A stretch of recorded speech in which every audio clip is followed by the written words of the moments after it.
When is a crisis reached? When questions arise that can't be explained.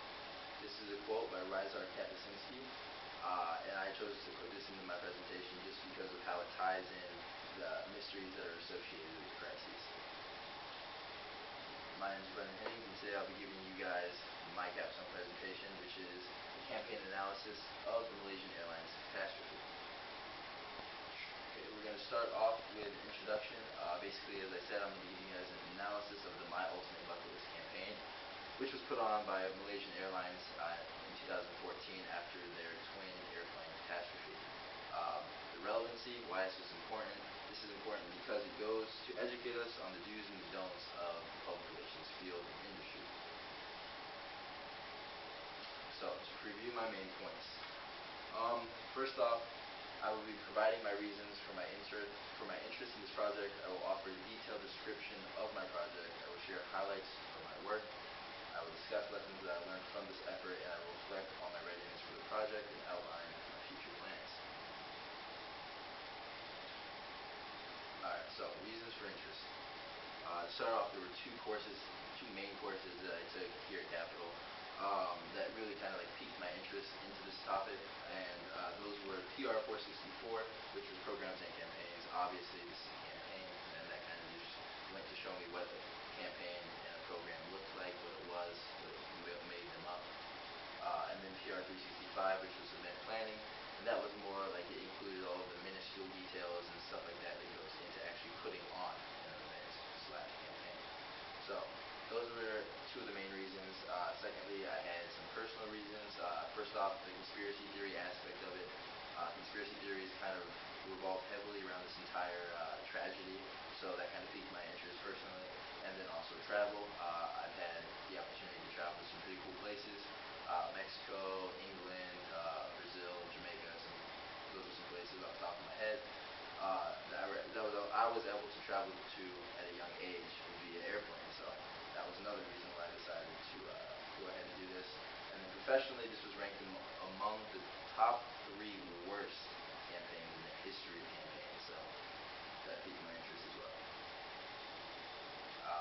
Moving on to the detailed description.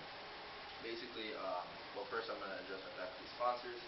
Sharon Croft, who was my faculty director, Jeff Gress, who was my second reader. Thank you both for helping me along this process, as well as Dr. Bruning, Dr. Foreman Lynette, and Dr. Heaton. Thank all of you. I've taken classes with all of you throughout my 4 years here, and each and every one of them helped me in some way, shape, or form to progress to this point. So thank you as well.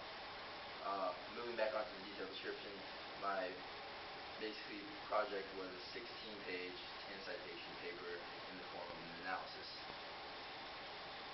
And before I get into it, I'm actually going to give you guys some background information about the campaign itself. So, on March 8th, 2014 was the first actual disappearance, because nobody really understood what happened to this aircraft. It kind of just seemingly poofed into thin air, and they weren't able to find it. Now, recently, this was 2 years ago, so now recently they're currently still searching for the aircraft itself, and they have not been able to find it.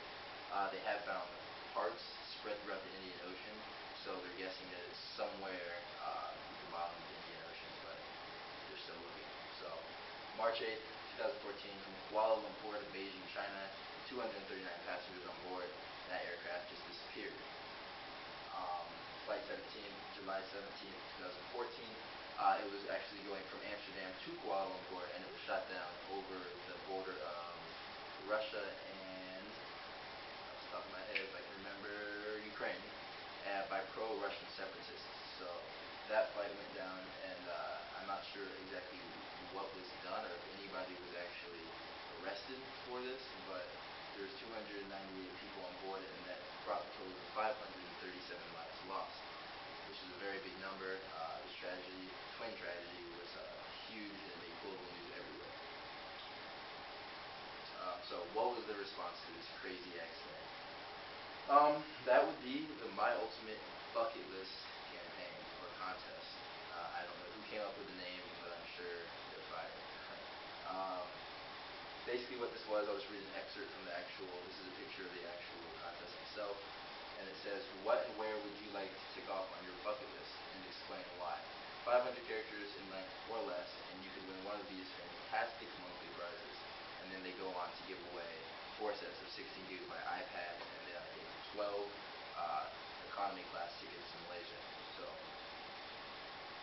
again, I don't know what they were thinking when they came up with the name. I don't know if they were trying to troll people, or I just don't know.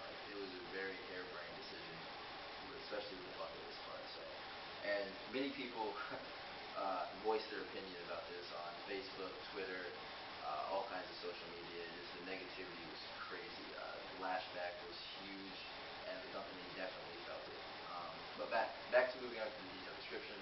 I decided to use Crisis Management Communication Methodology by Timothy W. Coombs, Access January 1st, 2016, to compare and contrast this campaign to others of its like. And I used 3 of the 12 rhetorical strategies, which were public safety, financial loss, and reputational loss, as well as I analyzed the use of 3 phases of crisis management, which were pre-crisis, crisis response, and post-crisis, as well as viewed social media standings and overall effectiveness. As I said, people on social media were tearing Malaysia Airlines apart. It wasn't pretty. Amy Sauerteig, this is a tweet from her on her personal Twitter, and it says, "I'll tell you what's not on my bucket list, fly on Malaysia Airlines." So, you can just imagine the types of tweets and Facebook posts that people were posting in response to this. Moving on to highlights from my work, basically I'm just going to go ahead and sum up the 3 phases of crisis management and how they were used by Malaysia Airlines. The pre-crisis phase, well, all of the phases actually, in short, were terrible. They didn't do anything right, and many people think that they did not even have a public relations department for the company, so they kind of just were in the dark. For pre-crisis, the one thing that they did do, however, correct was they employed the usage of dark sites, which are websites that can be accessed by people who are directly affected by the crisis or tragedy. So members of the crew, or members of the company, I guess, overall, and then also family members of those who were involved in that, who were actually on the airplanes themselves, were able to use these dark sites to see real-time updates as they were happening and searching for the plane. Crisis response. You guys have already seen crisis response. It was in the form of the My Ultimate Bucket List campaign, which obviously did not work in their favor. And then finally, post-crisis, there was none. I looked everywhere to see what they were really doing, a year later, 6 months later, because they're still actively looking for Flight 370. However, they had not come up with anything yet. So there are a few actual, interviews by the old CEO, but they were in different languages, so it was kind of hard for me to interpret.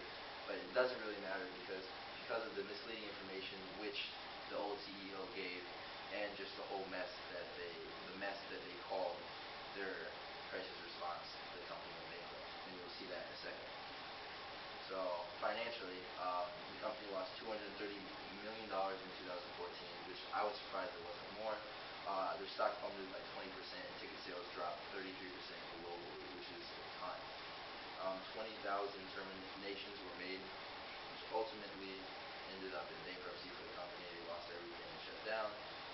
But they did get a new CEO who actually, quite recently, a few months ago, said that he was going to, or he planned on reopening the company under a new name in 2017. So, and then right down here, I actually have another tweet from a Rob Stanley who said, "Malaysia Airlines, my ultimate bucket list, because if there are things to do before you die, Malaysia Airlines is the best way to fly." And that was kind of a little sarcastic pun, I guess, that he put on Twitter to voice his concern and probably anger at the company. So, moving on to my lessons learned. Basically, the importance of crisis management methodology was the biggest lesson which I learned. When I got the actual methodology itself, it was just this huge stack of papers in the form of like a little, booklet, and I kind of dreaded reading it at first. I did not want to have to read all this giant stack of papers in front of me, but once I did, I started realizing that the information inside was actually very, very important and key to anyone that's getting ready to go into the public relations field, or even communications field for that matter. Basically, to sum it up, the thing that I took away most is that when running a company, it's so easy to get wrapped up in things such as financial losses, marketing strategies, and stuff like that. It's just really important to have a public relations department or team in case of a crisis such as this one. I guarantee that if this company, Malaysia Airlines, did have a PR team, uh, the picture would have been a lot prettier at the end. Public safety over everything. Sometimes, as I said, people who are running these companies are too worried about financial losses, marketing strategies, hires, code standards, all kinds of stuff like that, stuff that's by the books, that they forget the common sense type of things, such as public safety over everything. That's one of the key things that a public relations agent should be focusing on. So that's what I took away from this whole experience. Reflections. If I were to be able to change the campaign or do anything differently, I would pick a campaign that was able to run its full course. This campaign, although it was a great example of everything bad that you can do while running a campaign, it really didn't give me much to analyze, just due to the fact that it was so terrible and so bad that there was no post-crisis to analyze whatsoever. There was hardly a crisis response because of how terrible it was. So just the whole campaign itself, I would choose a different one that was actually able to run its full course, have a post-crisis that you can analyze, and yeah, that's basically it. Also, more internships, specifically in public relations. I had one internship while I was in college, and it was more of a marketing internship. I still learned a lot from it, and I don't regret it, but I would definitely like to do something more in my field of work. So, future plans. I'm going to be taking one additional semester coming up this fall, 2016, at Capital, and I plan to graduate the following December. I hope to graduate with a degree in public relations, hopefully, and hopefully move back to Arizona or somewhere on the West Coast. It's warm and doesn't snow. So, finally, I'll leave you guys with a quote for my conclusion, and that is: conflict can and should be handled constructively. When it is relationships benefit, conflict avoidance is not the hallmark of a good relationship. On the contrary, it is a symptom of serious problems and of poor communication.